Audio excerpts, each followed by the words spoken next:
The event is fast and it's a bit reckless. They're going to row short, then finish with the long row. And the handstand walk's going to vary in distance, the middle one being the longest one. Let's talk about the Go Ruck steps to success.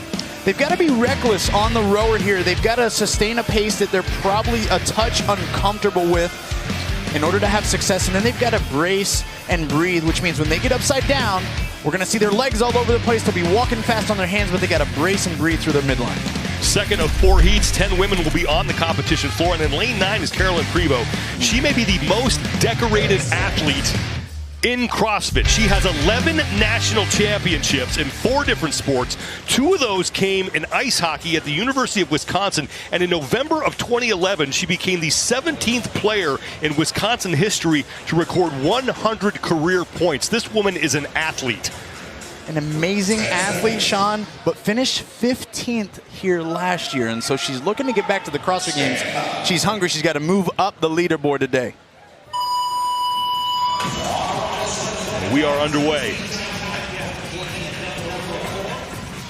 Time to beat, 9 minutes, 44 seconds from Nina Vrgovic in heat number 1. 400 meters on the rower to kick us off. We talked about needing to be a touch reckless on this rower, and it's going to be an important aspect for these women. They are all going to be able to walk on their hands well. Not all great, but pretty darn well, and so this cannot be ignored. They've got to drive with their legs, lean with their upper body, and pull with their arms. They're going to do their best to remain composed on this first row to establish a good pace, and then we're really going to see them have to start dig into round 2 and round 3. As the official footwear and apparel partner of CrossFit and the CrossFit Games, GoRuck wants to give your gym the chance to win the official shoe of CrossFit. Head over to goruck.com/CrossFit and enter for the chance to win 50 free pairs of Rough Runners for you and your affiliate.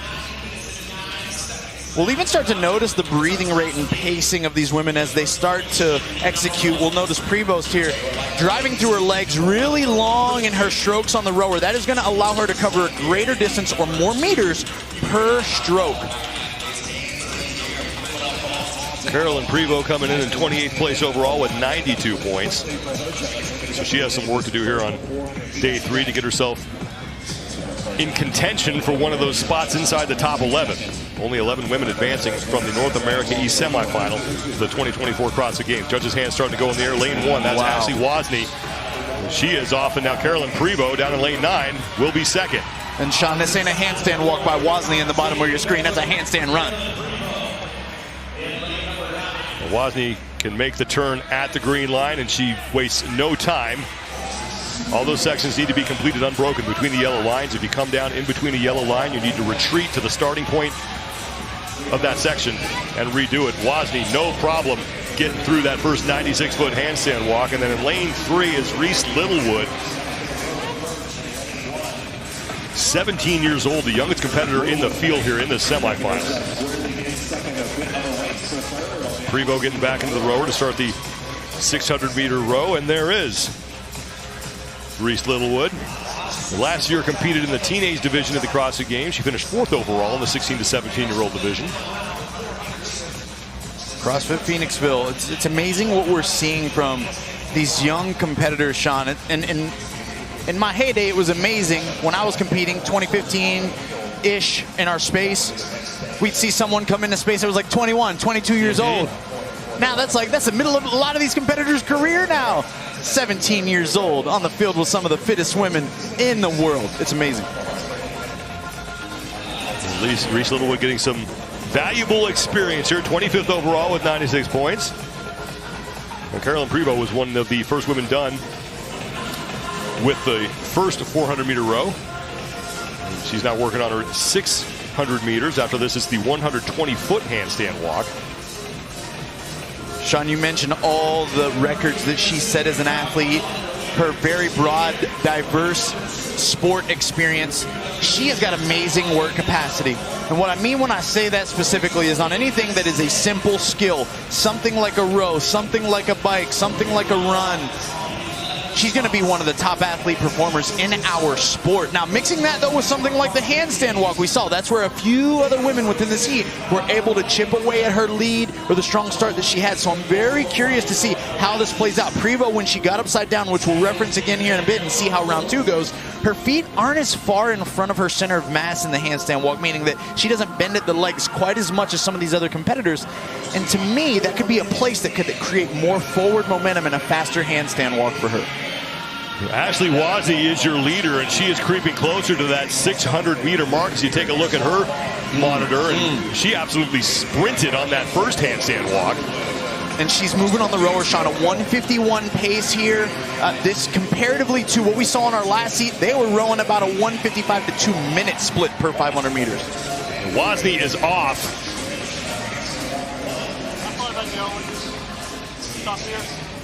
And it's going to be the far yellow line and back for her. And she is the only woman on her hands. Here comes Reese Littlewood now finally off the rower. Just saw her on the left side of your screen. She's in the background there in the pink.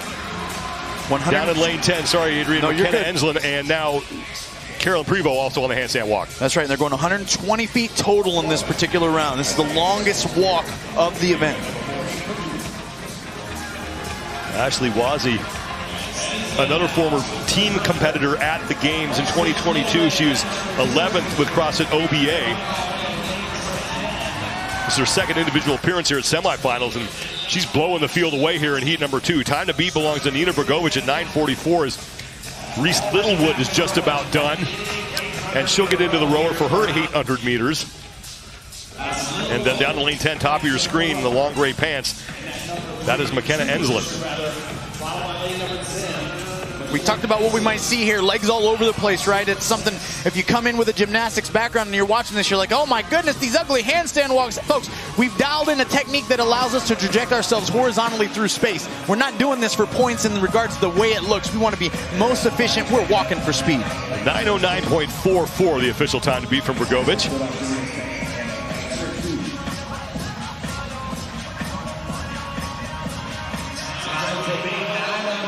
And right now, Wozni is ahead of that pace. McKenna Enslin down in lane 10 in the fight for a spot inside the top 3 in this heat.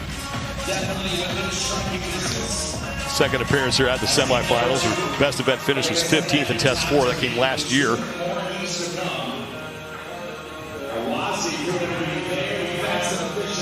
McKenna looking like she's just very relaxed here, driving with her legs, pulling with her arms. And that's a great thing. You want to stay as composed as you can in an event like this, because once you step off that rower, Sean, it has got to be reckless abandon to get your hands on the ground and onto that handstand walk. Enslin currently in 3rd place on this final 800-meter row before it's just one trip down the floor. Sean, we talked about her being relaxed here. Look at her grip. See how the transition as she pulls it into her chest, it's almost like she's loosely, hardly hanging onto that row paddle. And then the difference here is, look at Littlewood. Elbows are going back behind her body, but look at the grip on the paddle. Now I'll tell you what, from what we've seen from Littlewood in regards to her capacity upside down, this is not a huge concern for me here, because what that tells me is that she's actually pulling more aggressively than what we saw in lane 10 from McKenna Enslin, and this could be a thing that helps her get off that rower sooner. A lesser handstand walking athlete than Littlewood here, that might cause a little bit of falter, but we'll see how this plays out. Ashley Wozni continues to be your leader, and now 600 meters of that 800-meter row in the books for her.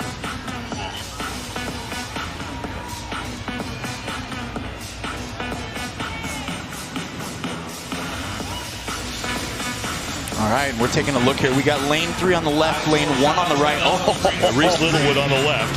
And now look, we're mirroring paces, but notice the distance.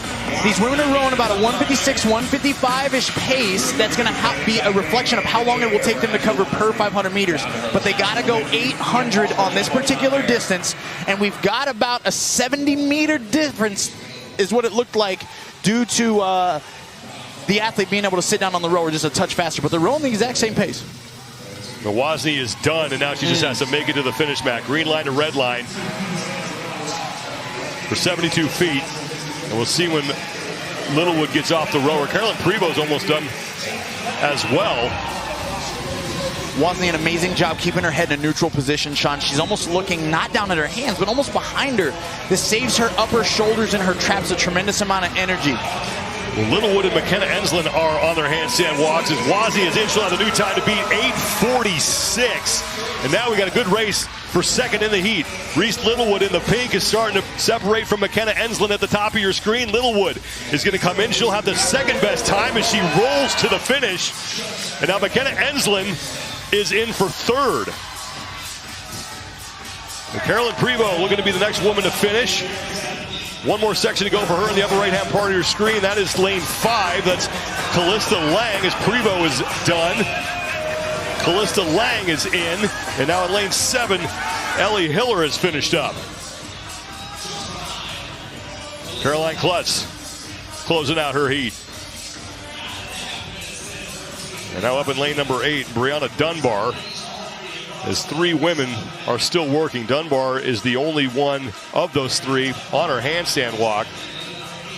Now Anderson Sudhoff in lane 2 is getting to work. You can see her in the background there in the white top, black shorts.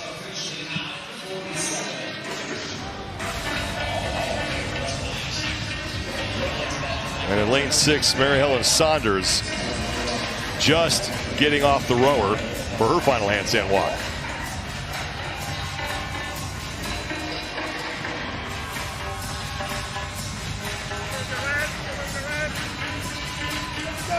And Addison Sudhoff is in.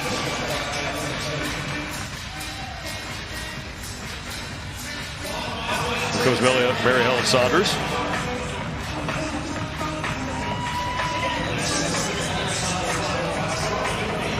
And she's going to take a break. Both hands have to be clearly over that line in order for that section to be completed.